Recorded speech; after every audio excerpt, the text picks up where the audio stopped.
Amaranantsika ny eo amin'izay sehatry ny baolina kitra izay dia efa tao anatin'ny fotoana maromaro no nitsanganan'ny fikambanan'ireo mpakafy ireo ekipa vaventy any Europa mifaninana ao anatin'ny Champions League amin'ity taranja baolina kitra ity tahaka ny Real, Barça, Chelsea sy ny PSG sy ny maro samihafa tsy ho tantsaina.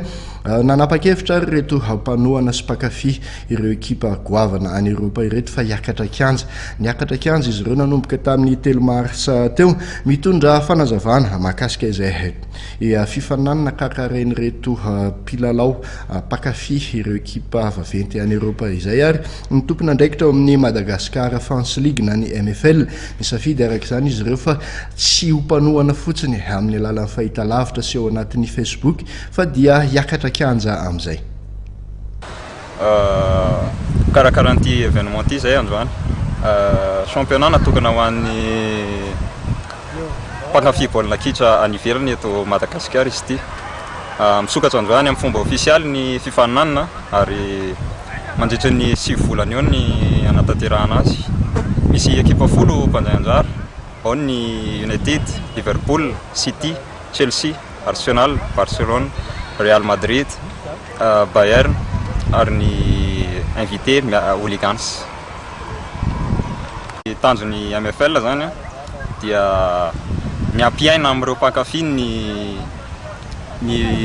zavatra iainandreo mpilalao any ivelany sy ny nofinofiny hatrizay zany ho tanterahany MFL manomboka izao.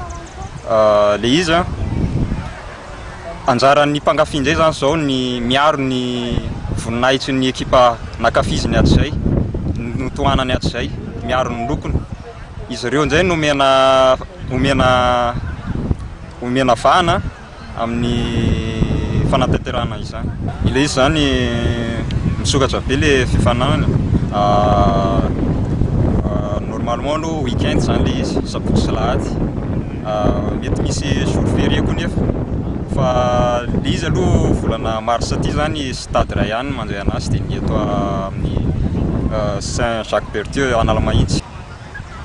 Farany mafy zany vérifian'ireo hoe iza ny licencié, iza ny tsy licencié. Ny izy natokana ho an'ny amateur dia aleo hijanona ho an'ny amateur le MFL zany. Misy contrôle zany le ya, misy contrôle le